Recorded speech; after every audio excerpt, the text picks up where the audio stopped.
It's time for the Douglas Coleman Show. Mr. Smooth and Savvy is joined by guests from all walks of life, from the entertainment industry to authors to political and social commentators, the famous and not so famous, the controversial and the light and fluffy. We have it all. Now, here's Douglas Coleman.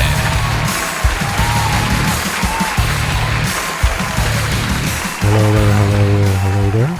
Howdy ho there. Welcome to the Douglas Coleman Show. It's me, Douglas Coleman. How are you? Thank you for joining us. We've got two guests today. Yes, count them, two. First one up is Michael Greco. He is one of the world's top celebrity photographers, and his client list is very impressive. Notable people like Steven Spielberg, Patrick Dempsey, Will Smith, Johnny Depp, Janet Jackson, Mel Brooks, many others. He's also a Boston native, although I think he said he lives in LA now. So we had a little Boston talk, as I grew up there as well. Nice conversation. He will be up first, followed by Aver Lim. Aver Lim is a Singaporean author and actor. She's written a book, actually a book series called the Hourglass series, which is an espionage thriller series. It's on Amazon. She's also got some YouTube videos out there that have garnered over 4 million views, which is pretty impressive by anyone's standards. You can check her out at Averall.com, Averral.com, and we'll also put the links to her website and Michael's in the show notes. So lots to get to. We will be right back with Michael Greco. Business like show business, like no business I know. Everything about it is appealing, everything the traffic will allow. Nowhere could you get that happy feeling when you are stealing that extra bow. There's no people like show people, they smile when they are low. Yesterday they told you you would not go far. That night you opened and there you are. Next day on your dressing room they've hung a star. Let's go on with the show. Okay, please welcome to the Douglas Coleman Show, Michael Greco. Hi, Michael. How are you? I'm doing great, Douglas. How are you? Doing very well, thank you. So you are a professional photographer, celebrity photographer, and I just want to read this list of clients because it's pretty impressive. I think people will recognize most of these names.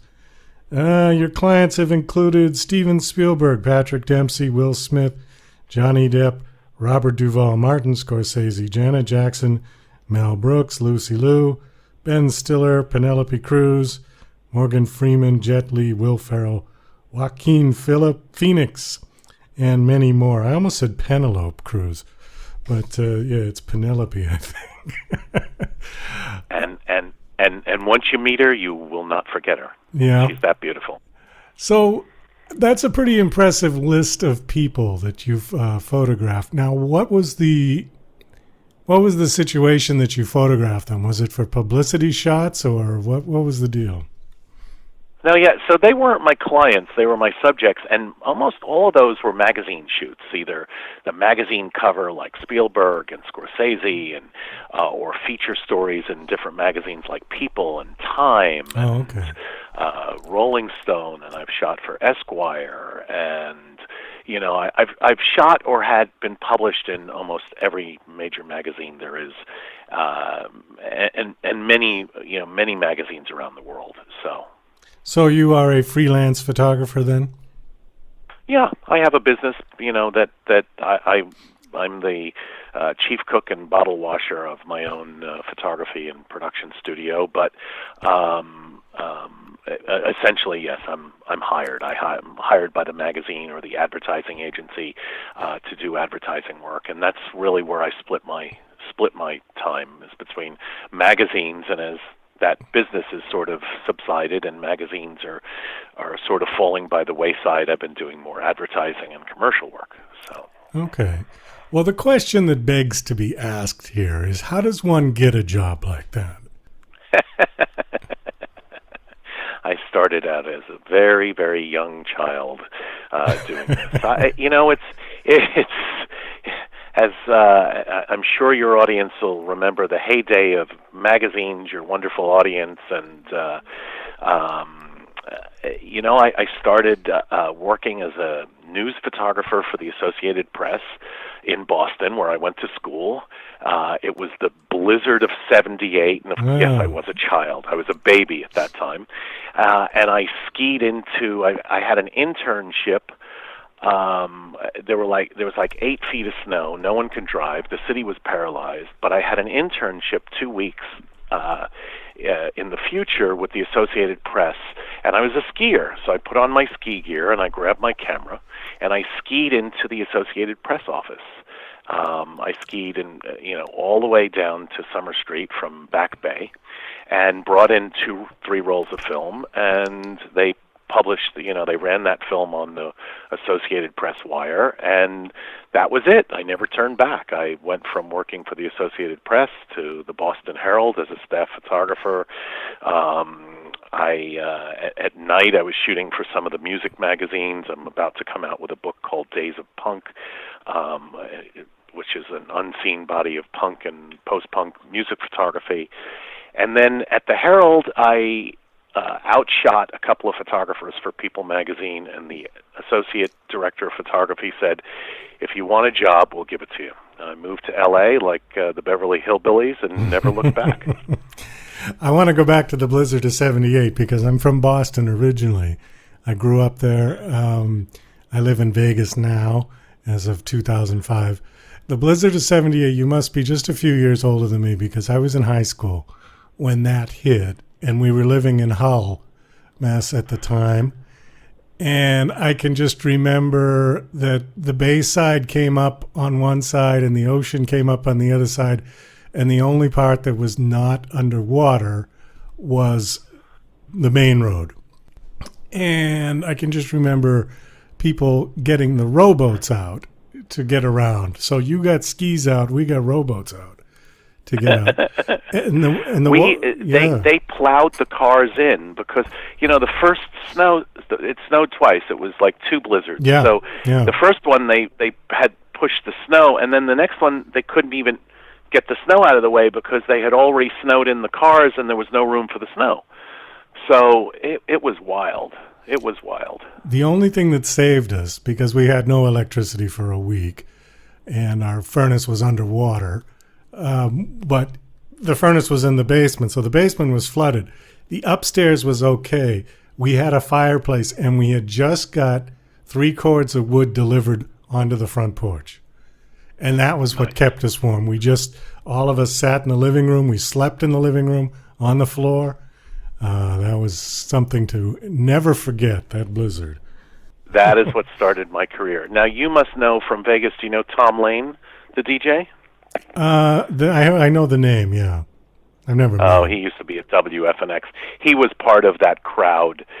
I would work for the Associated Press during the day, and then I was a club kid at night shooting, all these punk bands and into that scene. So he was part of that scene, and he lives in Vegas now. That's why I was just curious. Okay. So. Well, no, the ones that I remember from Boston were like Charles Lacquadera.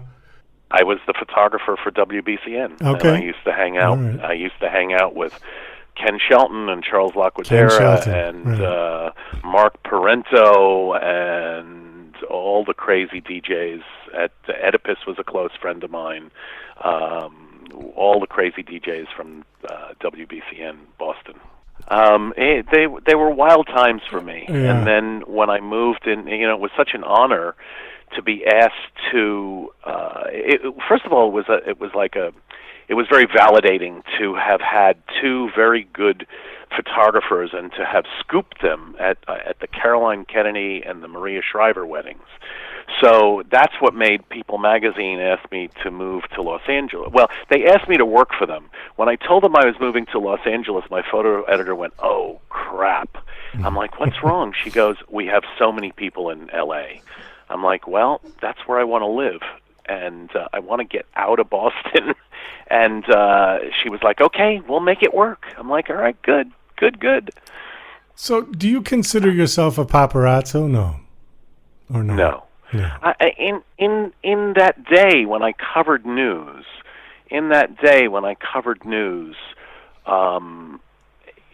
we covered news. Like I covered events. I covered. We were invited, and there was a platform to photograph.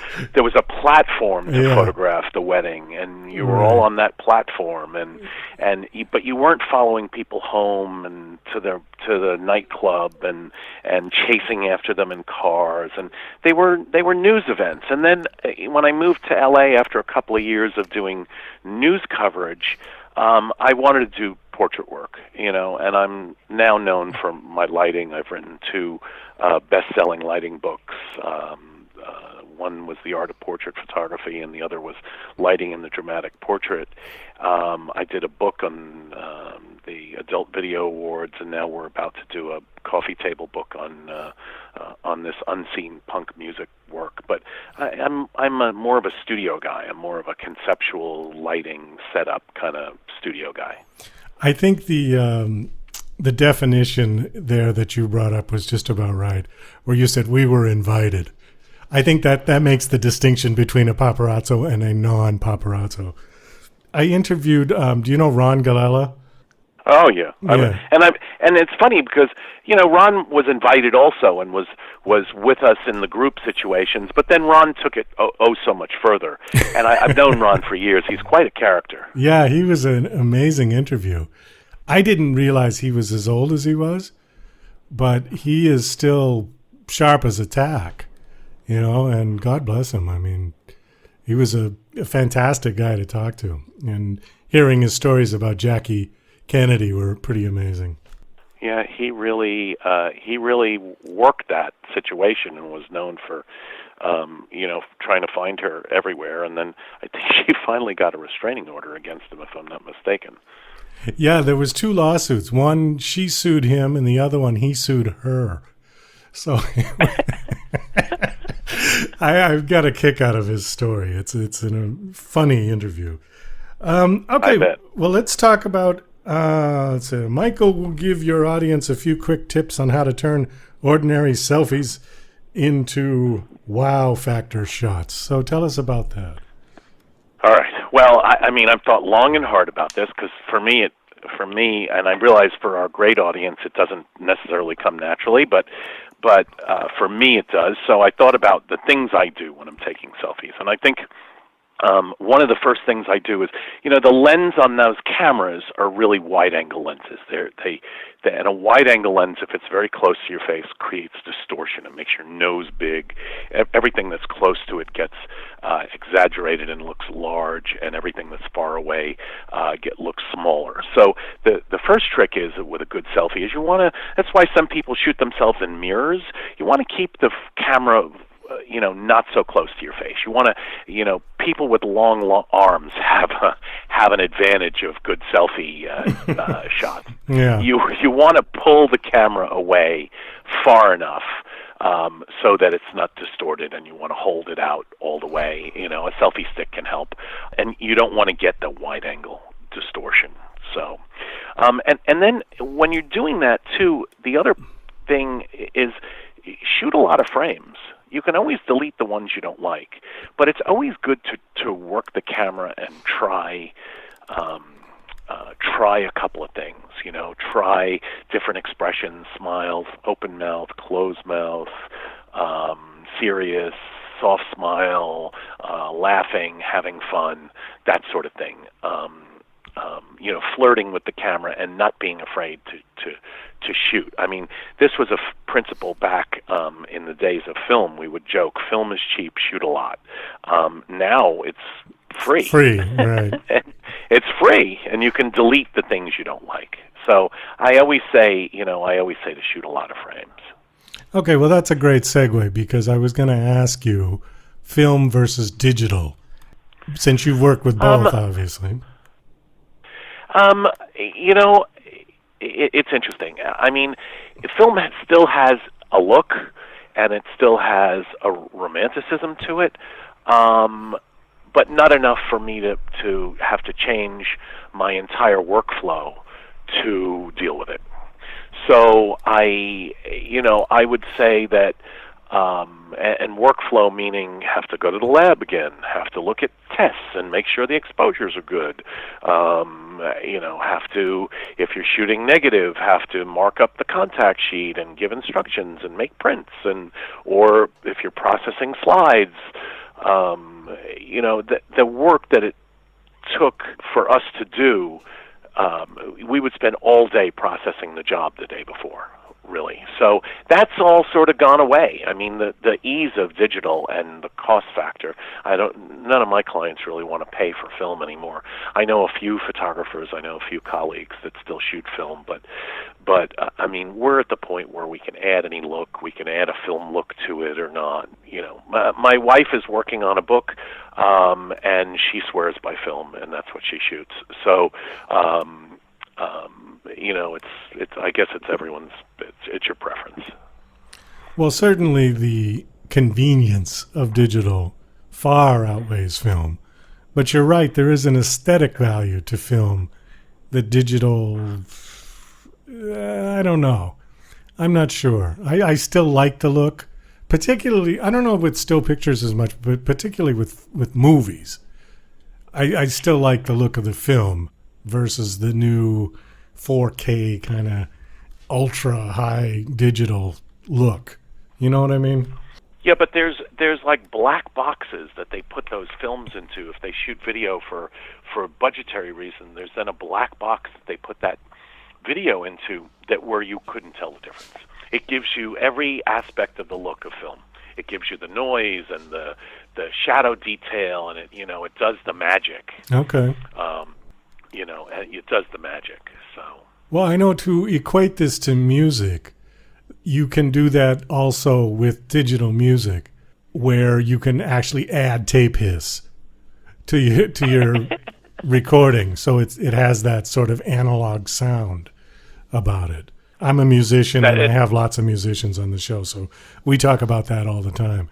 And it just seems funny to me where, similarly with digital photography, where you come up with this great new technology that revolutionizes the industry, and yet people are actually intentionally adding things to make it look like the old retro technology. So it's funny from a non-musician standpoint to say you would want to add tape hiss, but I guess it's just as funny to hear that we want to add the grain back in, right? Right. Or all the scratches in film and the little pops and the circles and the dust, and it's sort of the same thing. And it also kind of, I don't know, there is a sort of a time marker with it as well, because if you look at photographs that were taken in the early 1900s, they have a particular look about them. Right? And so you say, okay, well, that's the look from those 1910 photographs. Similarly with music, if you listen to music that was recorded in the 20s or the 30s, it has a particular sound to it because of the technology that they had available at the time. I can even notice the difference between, film that was done in the 50s and 60s versus film that might have been done in the 70s or 80s. I mean, what was the Kodak, like Ektachrome and Kodachrome and all those, they had a particular kind of look about them. No, that's true.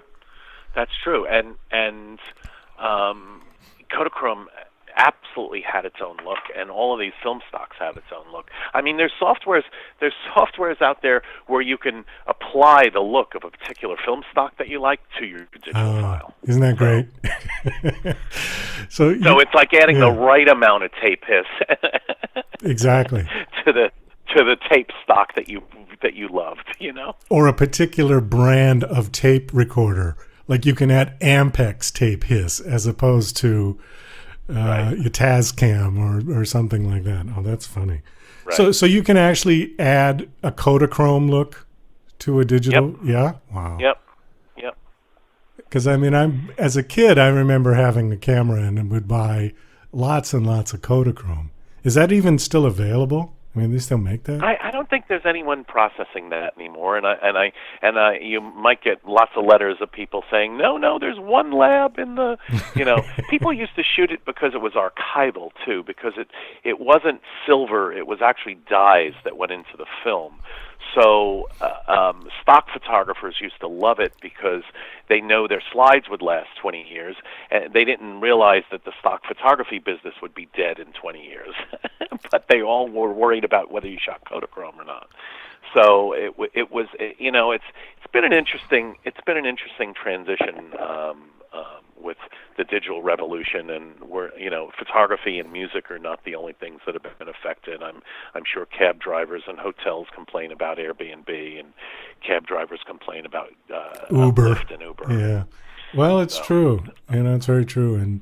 But I think what you said was valid, that the pros far outweigh the cons, because the idea to go back to that, I mean, just as an example, to use music again, I love the idea that I can have 10,000 songs on my phone and I can listen to anyone at any time, anywhere.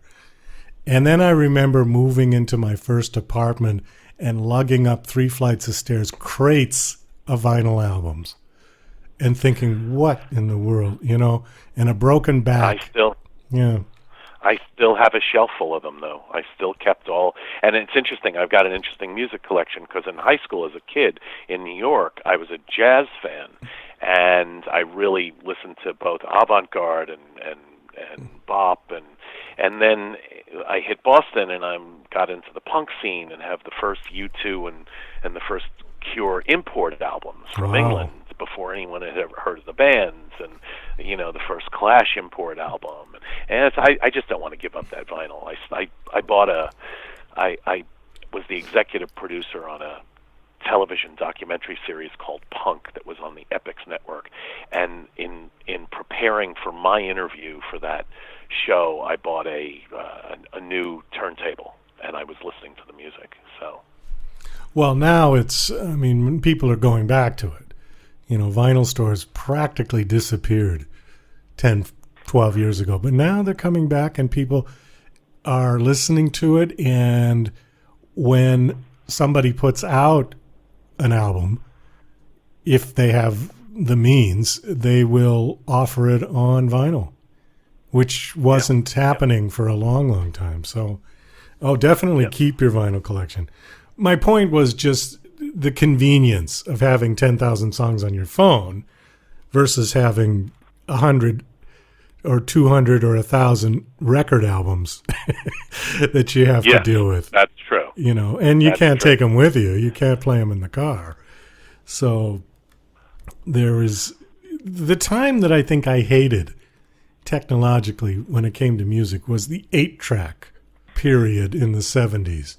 Those were the absolute worst ideas I think anybody ever came up with. You remember those 8-track cassettes? Yeah. Oh yeah, and because the 8-track sounded bad, but it was kind of funny to have reel-to-reel when you think about it. Like you bought a reel-to-reel tape, and you put the tape you had to cue up the tape, and all of that seems so foreign. But yeah, the 8-track was terrible because it always got caught in the car, over the heads, and the tape would pull out, and it just sounded so bad, right? Right, and also they cut songs in the middle.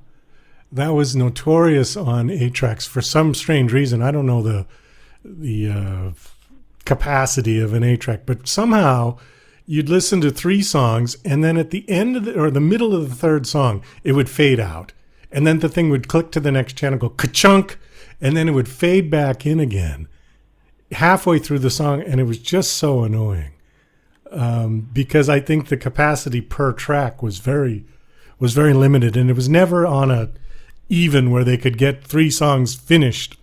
It was always 2.5 songs, and then it would go over. Going back to what you said about reel-to-reels, I had a reel-to-reel when I was, in my early 20s, and the one thing I liked about it was that you could put 4 hours worth of music on it and just turn it on and forget it.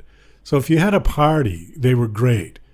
Because vinyl albums, you got, 18 minutes on one side? Right. and then somebody had to go flip it over, where you could just record all of it on reel-to-reel. Cassettes, they didn't have cassettes that were that long. I think the longest cassettes in those days were 120 minutes, 60 on each side. Reel-to-reel was the only thing at that time that you could get 4 hours of music on. So I did like it for that, but looking back on it now, it does seem kind of dinosaur. Yeah, I mean, think about it. Where it's a download from Apple, like I said, you would literally take this thing of tape and have to spool it through the heads and get it through right, and have to then put it into the other side and make sure it got caught and started going, and there was enough blank space so that you didn't screw up or bend the tape, and you'd let it go and you'd find the song. And to me, it's just like, it's interesting to look back on it, and I think vinyl was even, as analog as it is, was more of a elegant solution. I guess it's the disc and playing a record. We relate to that in playing music with CDs and things like that. The other thing in vinyl's favor that I got to throw in is that you were limited to where you could listen to it. And that was a good thing. You couldn't have it in the car. You certainly couldn't have a vinyl Walkman. That would be interesting. A backpack and the whole, headphones. But you had to, be somewhere inside, preferably, sitting down, listening to that. And I think that's what the artist intended you to do with their music. One of the things now that's the big complaint with musicians is that they spend all of this time creating this wonderful music, this just barrage of sounds. And the majority of people are listening to it through earbuds on a phone. It just doesn't do the music any service. Right, listening through two speakers, sitting in a quiet room. I mean, it's rather like taking a beautiful photograph and then viewing it through one of those, what were those things called? Viewfinder? With the little... Yeah. With the like the 3D... or the little cube, right? With the cube. Picture that went back and forth. Yeah. To me, it sort of cheapens the whole thing, but I guess we've sacrificed quality for convenience to some degree. I suppose quality, again, is in the eye of the beholder. Some people like that really crispy look. I don't know. I don't like seeing every zit and every blemish on my face when somebody takes a digital picture. I've got a couple of more good tips for your selfie, for your wonderful audience, and if you want to go through. So the other thing I think that's important, and I got a funny one for you too. So the other thing I think is really important is you want the light to be good. So like shooting in the dark doesn't really work very well if you're indoors. It's really nice if it's daylight. You want to move towards a window and get nice soft window light, either from the side of your face or in front of your face, and shoot into the room, or move towards a lamp. And if you're outdoors, instead of being in the harsh noon height of sunlight, you want to move into open shade. Like, it's really good to be in the open shade, soft light against the building wall or things like that. That's always good, because that light comes in and it's very broad and soft and is flattering to your face. So you want to make sure the light looks good when you're doing your selfie. And I have one more tip that might not be so politically correct, but it's a good one. Always photograph yourself with people less attractive than you. Oh, I've been doing that for years. Yeah, definitely. That keeps you. That keeps you. That'll totally keep you. Looking like the best one there. So. I never want to be photographed next to Brad Pitt. No way. Unless it's for your own social media, just to say you've met him. Right? Yeah, something. But Elton John, yeah, no problem. I'll get into a picture with Elton. No, I usually take pictures. If I get any pictures of myself, they're usually with my dogs. So it's difficult to make the transition who's more attractive? Although I think a lot of people would look at the dogs and say, no, your German Shepherd looks much better. He's a handsome guy, Anyways, one thing I did want to ask you about the selfies. Then we got to wrap it up. What about, there seems to be a lot of people, an inordinately large amount of people, who take mirror shots. What do you think of those? I think that they do that because, like I said, it keeps the camera from being that close to their face. They could back up. They could show, for women, they can see what they're wearing. I think that's a good idea. It's just, the thing I don't like about it is when someone's holding the camera right in front of their face in the mirror. Right. Because they're looking at it. So it's you got to sort of be like a little kind of dexterous, where you pull the camera aside and look to see the image, that you got it framed up right at the same time. And I think that's the way to do it, because no one really wants to see the camera in front of your face, right? So, well, that's what happens. You end up blocking your face. Yeah, so you've got to take the camera and move it over, and then angle it.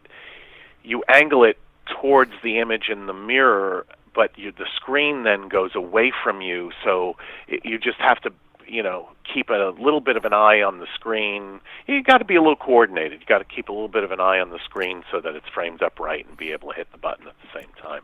But I think it's better to pull it away from the mirror, pull it away from you in front of the mirror so you can see your face. Yeah, okay, I'll have to try that, because that doesn't sound as easy as because if you put the camera to one side, your tendency would be to be looking at the camera, and then when you took the picture, your eyes would be going off to one side instead of looking straight on, right? That's true. Yeah. That is true. So you have to look at the mirror and take the picture without looking at the camera, particularly. Or you line yourself Correct. up and okay. Correct. You want to pull it out a little bit, and you got to turn it inward towards the reflection, and then you've got to look back at the mirror after you're all set up. So it's a little bit of coordination. But it's what us photographers learn to do. It's like line up the shot, hold steady, things like that. Last question. Anybody you've photographed that you had a terrible time with, or somebody that just wasn't happening and you couldn't get a good shot? I've had a couple of interesting scenarios. I mean, one was with Val Kilmer early on, where he just had a real attitude about where we were shooting and being a little embarrassed. But I years ago, I was on the Larry Sanders Show, and I had to do a portrait for Texas Monthly of Rip Torn. And I wanted to emulate this Hurrell shot with Gene Harlow, and I wanted to have him have a big cigar on a bear rug. So we brought a bear rug, and I talked to him about it ahead of time, and I talked to him about it ahead of time, and we set it up, and he walks on set. This is on set of the show in a break, and he starts screaming at the top of his lungs that we're making fun of him, and we're trying to make him look like a girl. And we put him in a tuxedo with a cigar, so it was just the opposite. We were playing off that picture the opposite way. And the producer walks up to me and goes, "Oh, don't mind him. He does that every day." And I was almost in tears. And I'm like, wow, sometimes Hollywood is like, really crazy. So, Rip Torn. You gotta roll with it, though. Michael, we've got to wrap this up, unfortunately. Thank you so much for coming on. This was a lot of fun talking to you. Your website is what?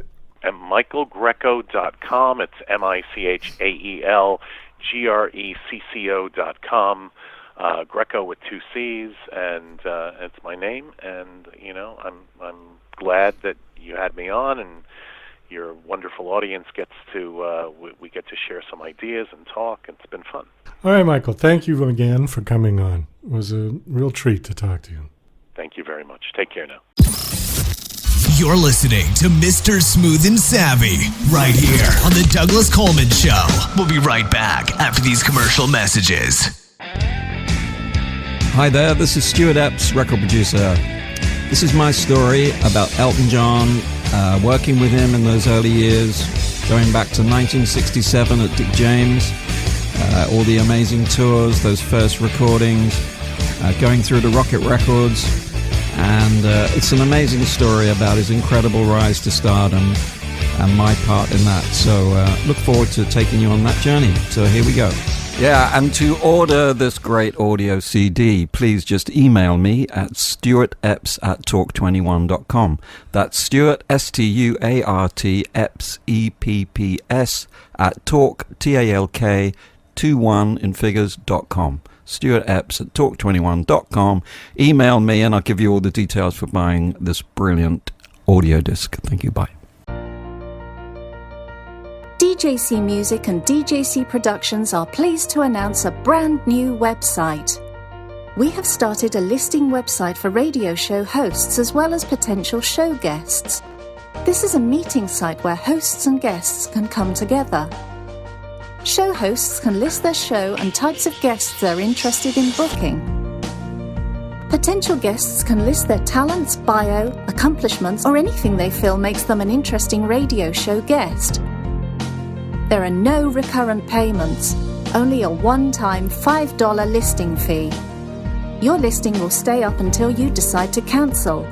Previous guests of The Douglas Coleman Show are welcome to submit their guest listing free of charge. Go to radiohostsandguests.com. That's radiohostsandguests.com. The Douglas Coleman Show is now offering a complete radio promotional package for music artists. Your track will air 28 times a week for 1 month over all of our online and terrestrial platforms, as well as permanently archive on Spreaker, iTunes and many other sites. Your profile will also be featured in our featured music artists page on our website. With this package, you will also get a 15-minute interview on our show to promote your latest single, EP, LP, or upcoming gig. Similar packages like this can run hundreds of dollars and often are subscription-based. Our package is a one-time fee of just $49.99. Please go to douglascolemanmusic.com/CRPP. That's douglascolemanmusic.com/CRPP for complete details. Let's work together to get your music heard. Are you an independent musician? How would you like to have your songs played on hundreds of radio stations just like the one you're listening to right now? Join MusicSubmit.com and we'll promote your music to radio stations and blogs in your genre. It's free to set up your account, and we guarantee your music will be considered for airplay by radio stations worldwide. Why not sign up today? It's free. MusicSubmit.com. Radio promotion for indie musicians. And now... Hey, Rocky! Watch me pull a rabbit out of my hat! See? Nothing up my sleeve. Presto! Wrong hat. Now here's something we hope you'll really like. Okay, please welcome to the Douglas Coleman Show, Aver Lim. Hi, Aver, how are you? Hi, I'm good. How are you? Good. Now, let's see. You are an author. You're originally from Singapore. You live in the United States now, yeah? Yes, I do. I live in New York City right now. In New York City, okay. How long have you been in the United States? Since last June. Since last June? Oh, okay. Yeah. Yeah, I got into Lee Strasberg Theater and Film Institute. So I did a 1-year conservatory program in method acting, and I just graduated in April. So right now I'm in New York City. Okay, super. Why don't you just tell us a little bit about your background, and then we'll talk about your books. You've written, how many books have you written now? I have published 3 books on Amazon. The first book is Red Hourglass. It's ranked top 50 in the espionage section. And then I went on to publish a second book and the third book. So, yeah, it's a series, a thriller series that is set in different countries. The first book, Red Hourglass, is set in New York City. The second book is set in Hong Kong and China. The third book is set in Singapore. So it's like an international espionage series that goes worldwide. Yeah. Oh, okay. So tell me a little bit about your background. What did you do when you were in Singapore, and how did you end up in the United States? When I was in Singapore growing up, I was like a dancer. Like I was competing dancing as a teenager. I won many dance competitions in both solo and team categories when I was growing up. And then somehow I went into business school instead of like continuing on to be a dancer or actor. But I chose the most practical route to go into business school, get a business degree, and then I graduated, and then I went back into dancing again. And when I was dancing around, I realized how much I missed acting. And I was also writing my books at the same time. So I realized that after writing 3 books that I kind of lack the training of an actor to be more effective in my writing. So I applied to come to Lee Strasberg to study method acting. I realized that writing is kind of like a combination of being a good actor and also being an intellectual. And it's kind of like a sport, a marathon to write a novel. So I kind of, after my 3rd novel was done, I was like, okay, I guess I climbed Mount Everest 3 times. What's next? So I kind of decided to pursue acting because I think what's next for me is to make my books into audiobooks and to make it into movies. Right now, I have began training as an actor for one day, that possibility to come true. How is acting training helping you as a writer? What have you been able to apply from your acting school to writing? I think Shakespeare was an actor before he became a playwright. So if you read his lines carefully, he actually refers to himself as a player on stage. So it's kind of crucial, in my opinion, that a writer has some background in TV, theater work to enrich their writings. And when I was at the Thriller Fest, that's held annually in New York City, most of the top thriller writers on the panel mentioned they have done TV or film script writing or been on set as an actor or production supervisor or in some various forms. When George Martin was at the Thriller Festival last year, George Martin wrote the Game of Thrones. He mentioned that he did a lot of script writing in Los Angeles for many years, and that's how it translated to enriching his writings in Game of Thrones, and which was eventually picked up by HBO after like 30, 40 years into his writing career, and he spent most of his life not being recognized, actually, until the much later part of his life. So I think that the training of an actor is probably the shortest route to becoming a better author, in my opinion, because it gives us access to how actors interpret the script and to write better dialogue and to find out deeply the character motivations as a writer. Because as an actor, you have to really go deep into each word that is on script to enact the emotion behind the words, which is the subtext. And this gives me the hidden access to how to enrich my writings in future. Okay. Well, I think that makes perfect sense. And I think you were right about Shakespeare. I think he was an actor. And yeah, perhaps it is good training. I know that actors that I've interviewed, many of them have written something, but it didn't seem to be the other way around. I didn't get many authors who were actors. Do you know what I'm saying? It's like if they started out as actors, they would go and do writing. But I haven't had anybody who started out as an author go to become an actor. So I think that's very interesting. I think I was doing both simultaneously because I really started acting when I was in high school. I was casted lead in the High School Musical, and I also did Othello in the Shakespeare play. I was Desdemona in college. So I was kind of doing acting in school plays, and also I was writing lots of poetry and short stories when I was growing up, before I started writing my novels. So it's kind of a simultaneous artistic development that was a kind of ongoing at the same time. But to take it to the next level, which is to do it professionally, it requires kind of training and determination to transition from doing it as a hobby to doing it as a professional, right? For an actor to turn professional, it would be best to do like a 1 or 2 year conservatory in acting school. Whereas for an author to become like a writer to an author is to publish a novel, 80,000 word manuscript.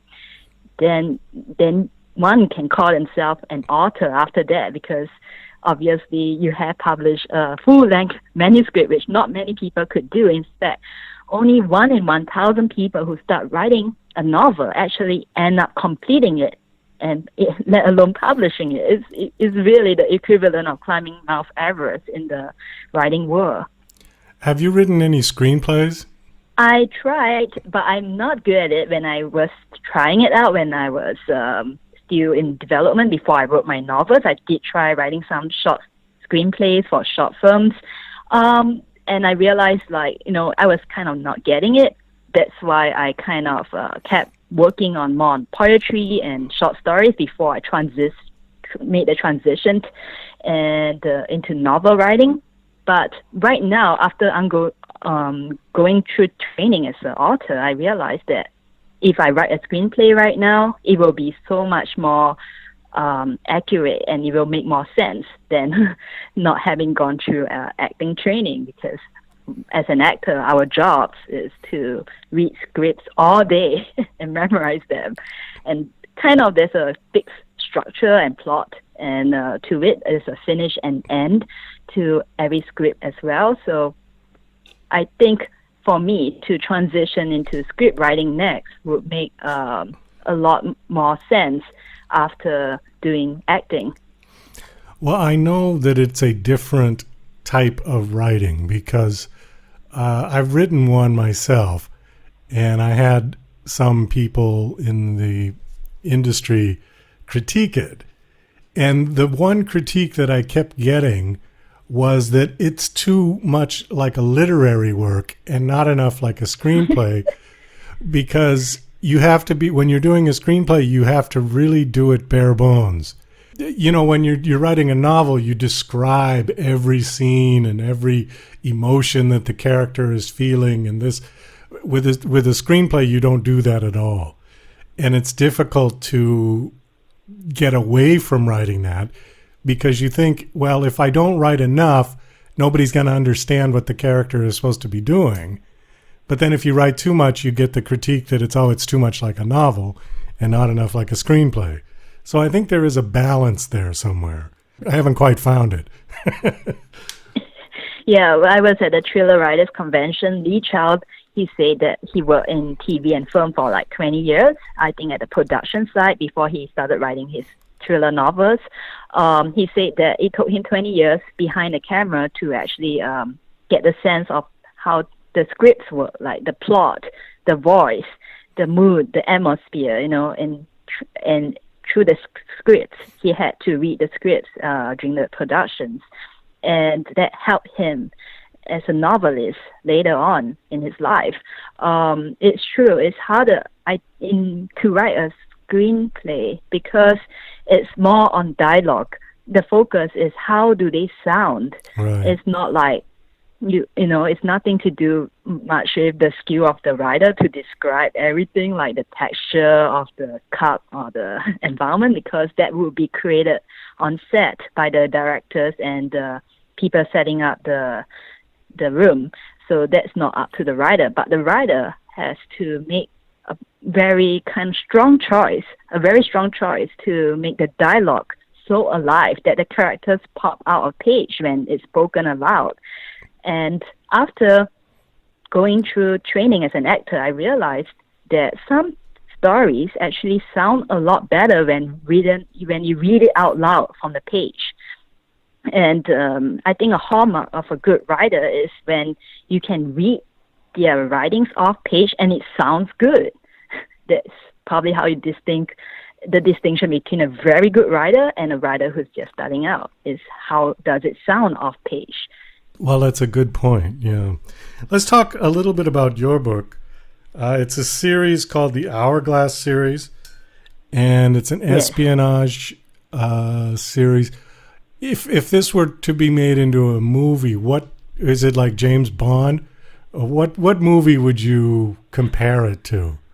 Recently, the movie Red Sparrow came out last year. It was about a Russian spy, and she was a prima donna ballerina, and she had an injury, so they offered a chance for her to become like a spy for the Russian government in exchange for prestige in life, which she was really into, being, top of her game.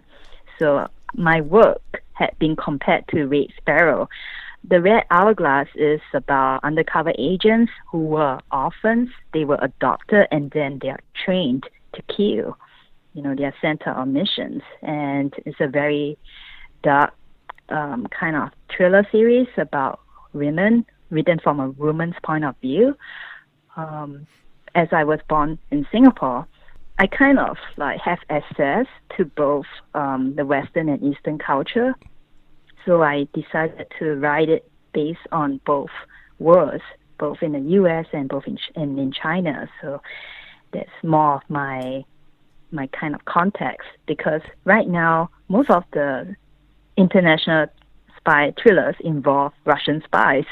Right? So, but I kind of diverge away from that to focus more on the relationship between the U.S. and China. Have you seen the movie Salt with Angelina Jolie? Yeah, I think that was 10 years ago. Yeah, I think I saw it. Yeah. That sounded a little similar when you said that the orphan children that were trained to be spies and killers. Because I think there was kind of she was one of those Russian kids that were trained apparently, but she had no idea, right? Wasn't that the whole point of the story? Was that she didn't know that she went through all of that? Yeah. The other thing I wanted to ask you about, on your bio it says that you are a YouTube celebrity with 4 million views. That's pretty impressive. What kind of videos do you have on YouTube that have gotten 4 million views?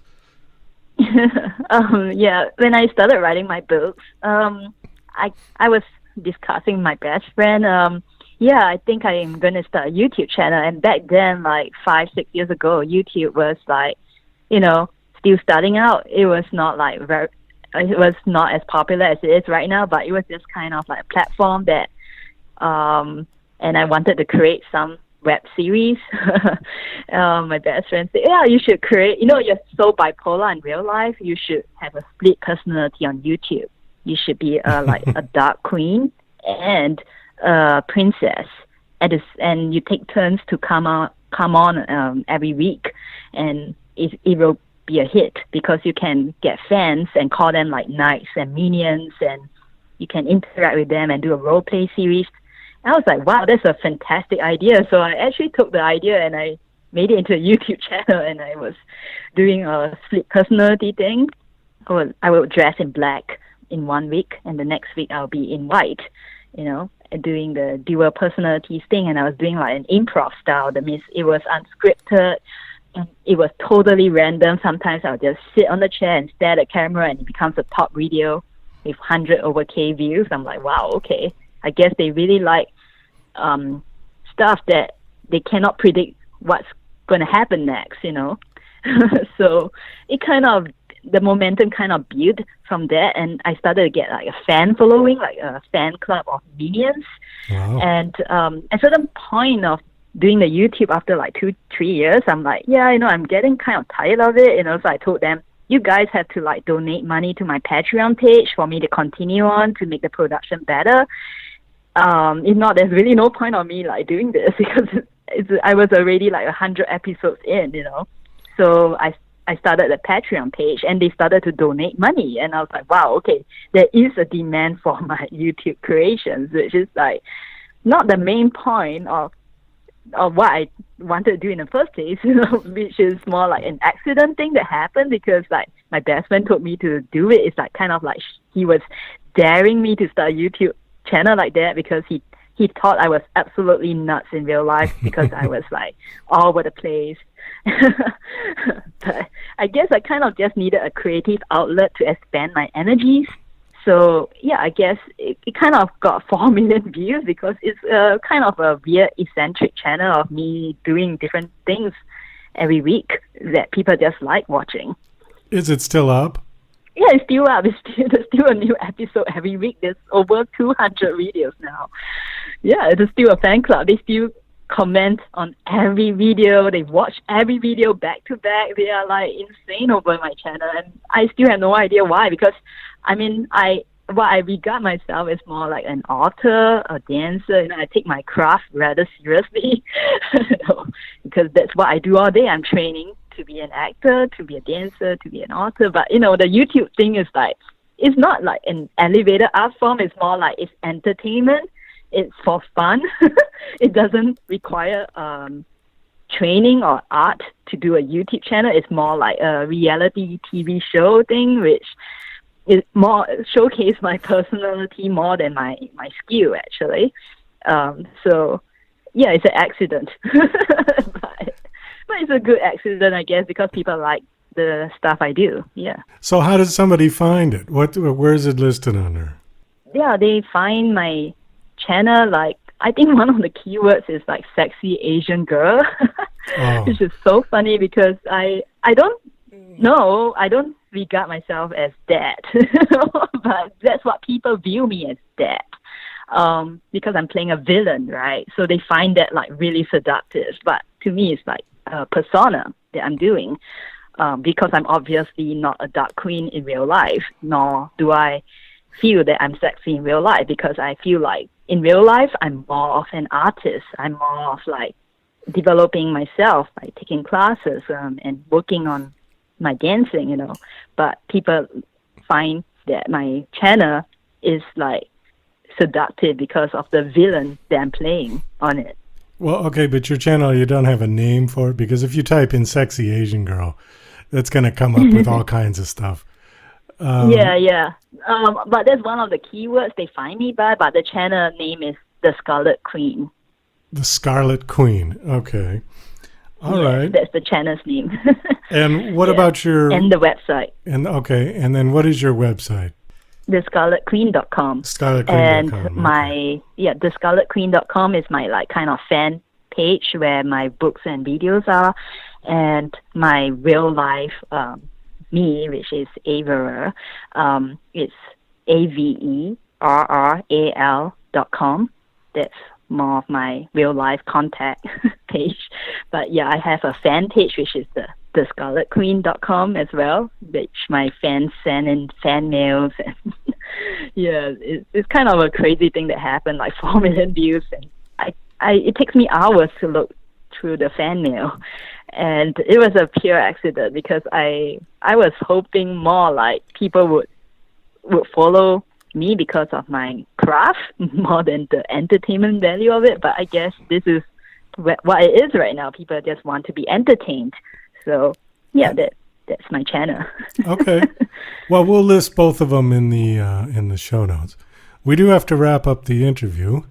We are out of time, unfortunately. It was nice talking to you. Thank you very much for coming on the show.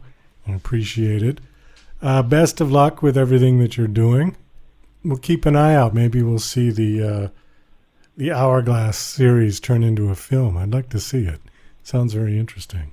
Thank you so much. Well, that's about all the time we've got for the show today. I want to thank my special guest, Michael Greco and Aver Lim. This is Douglas Coleman saying I'll see you when I see you.